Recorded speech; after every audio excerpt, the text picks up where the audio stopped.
A lonely man answering a marriage ad became the easiest murder victim in American history, and no one saw it coming. He wasn't killed by a stranger in the dark, but by the woman he trusted to build a life with him. Someone the world had already decided couldn't be dangerous. Some of these killers were caught only by accident, which raises the question of how many others never were. Belle Gunness. A woman ran a killing operation out of a Midwestern farmhouse for over 20 years, and the closest anyone came to stopping her was a fire that may have been her final act of fraud. Belle Gunness did not hide in shadows. She placed advertisements in newspapers, the exact kind lonely men actually wrote back to, promising marriage and a comfortable life on her land in LaPorte, Indiana. Men answered. Men showed up with their savings. Most of them never left. The official story is simple enough on the surface. A widow twice over, inherited some money, ran a farm, and occasionally lost a tenant or a suitor to unfortunate circumstances. That is the version a small Indiana town told itself for years because nobody wanted to look closer at the smiling woman who fed them dinner. The actual body count tells a different story. Investigators confirmed at least 14 victims, but estimates climb as high as 24, and some accounts from the era push past 40 murders spread across decades. 2 husbands died under her care, several of her own children vanished from the record, roughly 30 laborers who came to work her land never left it, and about 10 hopeful suitors answered her marriage ads and were never heard from again. She was not improvising, she was running a business, and the product was death dressed up as opportunity. Every one of those men walked onto that farm believing he had found something rare, a woman willing to build a life with him. That hope is exactly what killed them. He wanted a wife. He got a shallow grave near the hog pen. Then in April of 1908, the farmhouse burned to the ground, and inside the wreckage, investigators found a headless female body. It should have closed the case. It did not. The remains were too short, too light, missing organs that should have been there. Nothing about that body matched Belle Gunness. No dental confirmation existed to settle it either way. The canon record simply stops there, unresolved. But stack up what surrounds that fire. A woman who spent 2 decades turning trust into profit, a body that conveniently fails to match her, and a disappearance timed right as suspicion finally closed in. Nothing in the record proves she walked out of that fire alive. But follow the pattern she spent 20 years building, and the staged death fits her better than any accident ever could. Luring strangers with a written promise took work, and a farm to hide the bodies. But the next killer needed neither, because her victims were already sitting at her own dinner table, and she was pouring their drinks with a smile. Nanny Doss. She sat in that interrogation room and giggled her way through a confession to 11 poisonings. Not nervous laughter, not a breakdown in disguise, genuine, rolling, delighted giggles while she calmly described feeding rat poison to the people who trusted her most in the entire world. That laugh is the whole story. Everyone else in this video wore a mask that occasionally slipped. Nanny Doss never bothered with a mask at all, and it still took investigators decades to catch her. Born Nancy Hazel in Alabama in 1905, she spent roughly 30 years working her way through 5 husbands, killing 4 of them, along with 2 of her own children, her mother, her sister, and her mother-in-law. 11 confirmed or suspected victims in total. Arsenic and rat poison stirred into coffee, prunes, and home-cooked meals served up by a woman everyone in town called Sweet. The previous entry built her body count by hunting strangers who answered a newspaper ad. Doss read those exact same Lonely Hearts columns, but she flipped the entire premise inside out. She did not need to lure anyone into her house. She married them, moved them in, and poisoned them at her own kitchen table. Where distance and anonymity did the disguising before, here the disguise was intimacy itself. A husband who married for companionship got a slow, deliberate death instead, administered by the one person who was supposed to want him alive more than anyone. The pattern was almost administrative. A man would disappoint her, or a life insurance policy would mature, and within weeks he'd be dead of a mysterious stomach ailment. Doctors signed off without a second look. Families grieved quietly. Nobody exhumed a body because nobody could imagine the grandmother crying. At the funeral was the one who'd been holding the poison the whole time. It ended in 1954 when her 5th husband, Samuel Doss, died suddenly enough that an autopsy actually happened. Arsenic showed up in his system, and within days, Oklahoma investigators were knocking on her door. Once they started digging into her history, the bodies stacked up fast. Children, a sister, a mother-in-law, husband after husband, all scattered across southern states where nobody had ever bothered connecting the dots. She pled guilty in 1955 and got life instead of the electric chair, and part of that leniency came down to something almost as unsettling as the crimes themselves. A lingering discomfort, even among prosecutors, with the idea of strapping a grandmother into an execution chair, whether it was money, resentment from a brutal childhood, or plain disappointment in every man who failed to love her right. The courts never fully settled on a motive. What they did settle is that she smiled through every bit of it, cameras included, because nobody in that room had ever been trained to look at a giggling grandmother and see a threat. These women killed for love, gone sour, or for money. But the next case abandons motive we can even stomach, trading the poison bottle for a shallow grave on a windswept moor and victims who were only children. Myra Hindley. A woman posed for photographs at the site where children were buried, smiling, dog on a lead, like she was at a picnic. That image alone is the reason her name still gets used as a synonym for evil, decades after she died in a prison cell. The obvious story is that she was a monster, hiding among ordinary people. The harder story is that half the country refused to believe a young woman could be that, and spent decades arguing themselves out of the photographs sitting right in front of them. Myra Hindley was born in 1942 in Manchester, and by her early 20s she was working alongside Ian Brady on what became known as the Moors murders. Between July 1963 and October 1965, the pair abducted and killed children and teenagers across Greater Manchester, burying several of the bodies out on Saddleworth Moor. In 1966, she was convicted of murdering 10-year-old Leslie Ann Downey and 17-year-old Edward Evans, and of harboring Brady during the killing of a third victim. Later, evidence tied her directly to the deaths of 16-year-old Pauline Reed and 12-year-old John Kilbride, children who had families waiting for them to come home from an errand, a dance, a walk to the shops. The evidence police found was not ambiguous. There was an audio recording of Downey's final minutes, her captured on tape as she was tortured. There were photographs of Hindley and Brady posing together at the grave sites on the moor, casual, almost proud. This was not a woman standing at the edge of someone else's crime. This was documentation of presence, of participation, of a person choosing to be photographed smiling over a child's grave. And yet the coercion theory took hold almost immediately and never fully let go. The argument ran for decades that Brady was the true architect of the dominant force, and that Hindley was swept along by a man she loved and feared. Parole campaigns leaned on it, newspaper columns leaned on it. It is a comfortable idea because the alternative is uglier.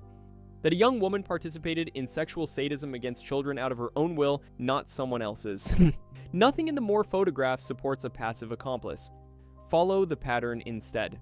The recordings, the burial site visits, the willingness to be documented at the scene, all of it points toward an equal architect rather than a woman dragged along. The same disbelief that let Buenoano's dead husbands and a drowned son slide past unquestioned was now doing something almost the opposite here. It wasn't hiding the killer anymore. It was softening her, sanding down 36 years of a life sentence into a debate about how much blame really belonged to her. She died in November 2002, having spent nearly 36 years behind bars, one of the longest-serving female prisoners in modern British history, and she never won parole. The public argument over her outlived her. The instinct to blame the man beside her almost let her image soften over time. But the next case features a wife who could not hide behind a partner at all, because he was dead before the trial even started, leaving her alone in the dock to answer for a house with bodies under the floor. Rosemary West. A house on Cromwell Street had 9 bodies buried under it, and the woman who lived there still tucked her kids into bed every night, sometimes right above the floorboards. That's not a metaphor. That's the actual layout of the place. The cellar and the garden of 25 Cromwell Street in Gloucester became a working graveyard while the family upstairs ate dinner, did homework, and answered the door for lodgers like it was any other house on any other street. Rosemary West, born in 1953, spent from 1971 to 1987 helping her husband Fred torture, rape, and kill young women, including her own stepdaughter Charmaine and her own daughter Heather. She wasn't tolerating it from another room, wasn't looking the other way while Fred handled the ugly part. She was participating, hands and all. The excuse that carried Myra Hindley through decades of public sympathy doesn't survive contact with this house. With Hindley, a partner was still alive to soak up some of the blame, and doubt about who really pulled the trigger could linger for years in the public imagination. Fred West hanged himself in his cell in January 1995, months before his trial even started. He left Rosemary standing there alone, and the law finally had to ask the question directly, with nobody left to share the answer. Was she a follower who got swept up in something bigger than her, or was she always just as dangerous as him? The excavation answered it before the jury ever got the chance. Police pulled 6 sets of remains out from under that cellar floor, and 3 more out from under the garden. Girls who had lived in that house as tenants or been lured there, sexually abused, tortured, then dismembered and hidden inches below where the family walked every single day. Between the two of them, Fred and Rosemary's victims stretched to 12, counting the murders that came before Cromwell Street and the ones buried elsewhere entirely. In 1995, Rosemary West was convicted of 10 murders. She received a whole life tariff, meaning zero possibility of parole ever for the rest of her natural life. The surviving children's testimony is what closes the door on any coercion defense for good. They described a mother who was present for and actively involved in violent sexual assaults, including assaults against them directly. This wasn't a woman standing frozen in a doorway while her husband did something unthinkable down the hall. This was a woman running her own version of the same horror inside her own home against her own family. Some have floated the idea she was pressured into all of it, but almost nobody serious buys that anymore, not with children who lived through it describing exactly what she did with her own hands. Think about what that means for the house itself. A home is supposed to be the one place a child gets to feel safe, and a mother is supposed to be the one person guaranteed not to be the threat in the room. West didn't just break that arrangement, she flipped it completely, using the safety of mom's home and family lodger as the exact cover that let the killing continue for 16 years straight. Neighbors saw an odd but unremarkable family. Lodgers thought they'd found cheap rent in a decent part of town. Nobody thought to check under the patio. That's the disguise working exactly as designed, and it only cracked because her partner ran out of ways to hide behind her, and hers ran out of ways to hide behind him. These killings were savage, hands-on, unmistakable once uncovered.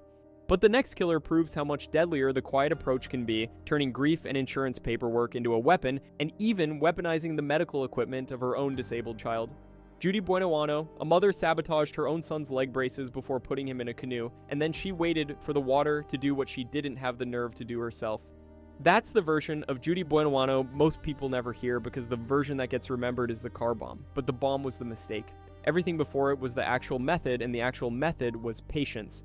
Born Judice Anna Goodyear in 1943, she spent the 1970s and early 1980s building a body count across Florida and Colorado that looked, on paper, like the worst luck any woman had ever had.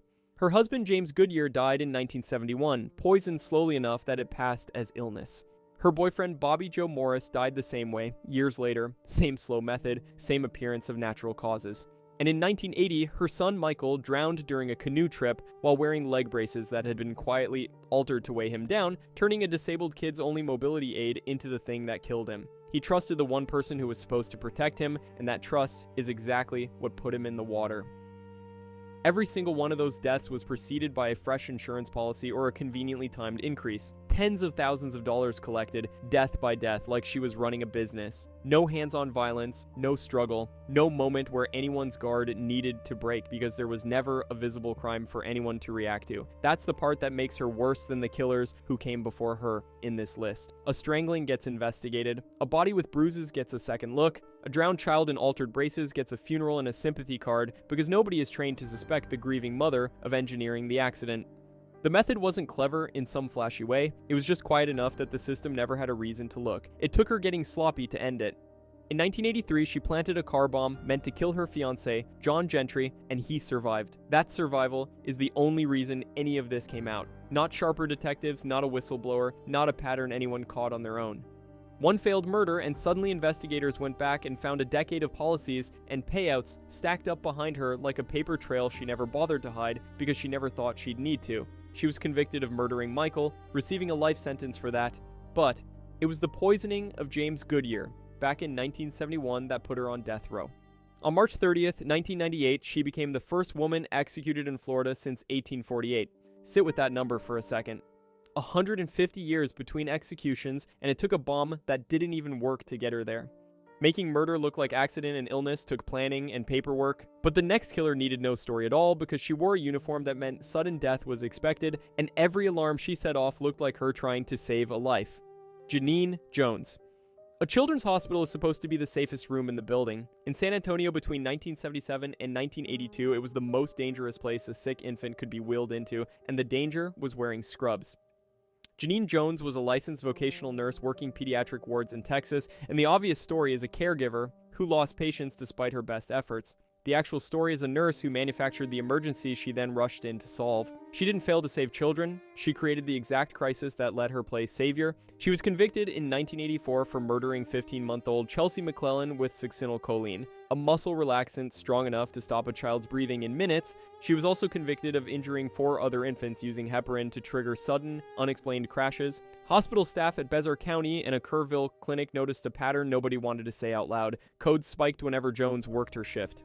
Babies coded, Jones appeared, Jones saved them, and everyone breathed easier until the next shift started the cycle over again. That's the costume. Not a disguise she put on once to commit a crime, but a role she wore every single day, licensed and trusted, walking straight past every alarm a stranger would have triggered. Nobody checks the badge of the person holding the defibrillator. Investigators eventually estimated she may have harmed or killed 60 or more children. That number should terrify you, and then it should make you angrier, because nobody can prove it.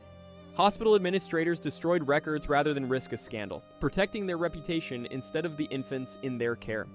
The uncertainty isn't a gap in the evidence, it's the evidence. A cover-up doesn't just hide a crime, it deletes the victims from history a second time, and this time, nobody even gets to know their names. Jones initially got 99 years for Chelsea's murder, plus 60 more for the other injuries, and Texans assumed that meant she'd die behind bars. Case closed, monster contained, everyone move on. Then sentencing rules meant to reward good behavior made her eligible for early release decades early. The backlash was immediate, and it worked. Texas rewrote its good time credit laws specifically because of her case. In 2020, prosecutors made sure the loophole couldn't save her twice, and she pled guilty to another infant's death, locking her away for what's left of her life. Every parent who handed a sick child to Janine Jones was doing the one thing you're told to do when someone is dying. Trust the professional. That trust is exactly what led a woman induce cardiac arrest in babies for the satisfaction of reviving them over and over undetected for years.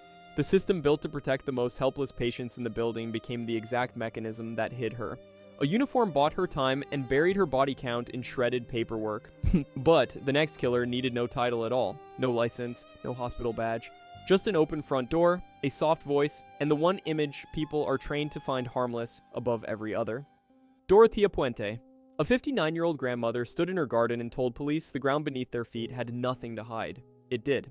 7 bodies wrapped and buried under her rose bushes and concrete slabs at a boarding house that looked like the safest place on the block. The address was 1426 F Street in Sacramento, and from the outside it was exactly what lonely, broke, disabled people were told to look for. A warm bed, a landlady who baked, somebody who seemed to actually want the job of looking after you. Between 1982 and 1988, Dorothea Puente ran that house as a killing floor, and the disguise worked so well that some of her victims had been dead for months before anyone even thought to ask where they went.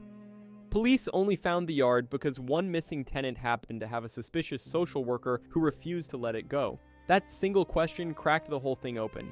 Dig anywhere else in that garden, and you found another body waiting under the flowers.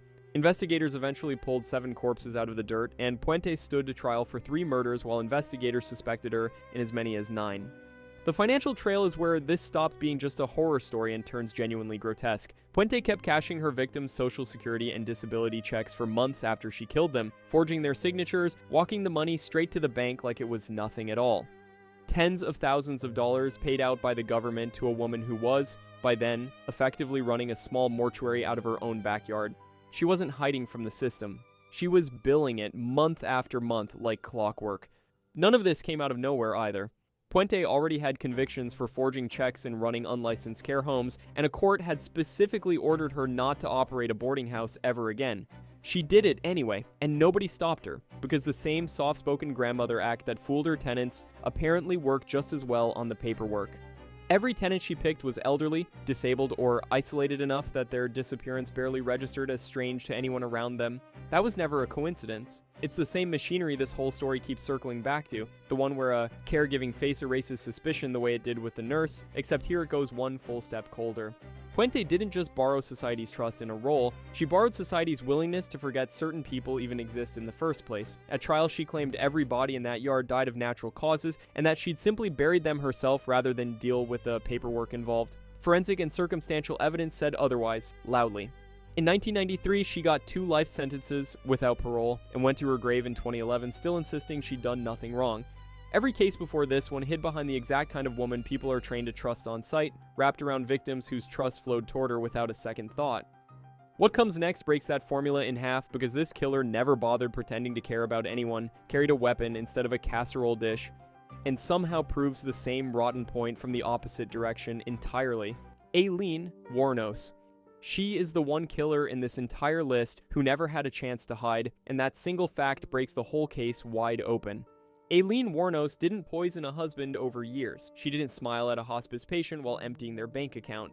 Born in 1956 in Michigan, she ended up on Florida highways between late 1989 and late 1990, working as a sex worker and shooting the men who picked her up: Richard Mallory, David Spears, Charles Carskadden. 7 men confessed to, 6 convictions, 6 separate death sentences handed down in the early 90s. She said several of them tried to rape her first. The courts didn't buy it, not once. Compare that to every woman before her in this story. Amy Archer Gilligan ran a nursing home for years before anyone blinked. Dorothea Puente cashed her tenants' checks for over a decade with corpses in the yard. These women got decades because a caretaker, a wife, a grandmother was the last person anyone was trained to suspect. Wuornos got caught in about a year. That's not because she was sloppier, it's because she didn't fit the costume: a gun, strangers, highways, strangers. That's not the quiet, patient, poison in the teacup method this entire video has been tracing. That's the profile police already know how to hunt, the one built from decades of male serial killers, and the moment Wuornos stepped into it, the invisibility everyone else in this list enjoyed simply wasn't available to her. She wasn't a mother baking something lethal into dinner, she was a woman doing something society had only ever pictured a man doing, and the system reacted accordingly. Fast. That's the whole thesis standing right in front of you. It was never that these other women were smarter or more careful. It's that a mother, a nurse, a grandmother, a wife got handed a disguise nobody thought to question, and Wuornos simply wasn't wearing one, and then pop culture did something strange with her. Monster in 2003 gave Wuornos a backstory soaked in abuse and desperation, and Charlize Theron won an Academy Award, turning her into something closer to tragic than monstrous. Compare that to Mira Hindley, permanently frozen as the face of pure evil in a single mugshot. One woman humanized on the big screen, one woman flattened into a symbol, and both outcomes prove the same machine running in opposite directions. We decide in advance what a killer is allowed to look like, and then we edit every real woman to fit that decision. Wuornos herself seemed to know exactly what kind of story she'd become. Her final words before her execution on October 9, 2002, promised she'd return like Independence Day with Jesus, which is either delusion or the last joke of a woman who understood she'd never be remembered accurately either way. None of these women hid because they were brilliant. They hid because we built the hiding place first, stocked it with aprons and wedding rings and hospital badges, and told ourselves nothing dangerous could possibly live there. The husbands who answered Lonely Hearts ads, the children left in someone's care, the tenants who just needed a room, they weren't unlucky. They trusted exactly the kind of person we taught them to trust. It was never that these women hid better than the men who came before them. It's that we handed them the perfect disguise for free. If you enjoyed this video and want to see more, click the video on the screen now.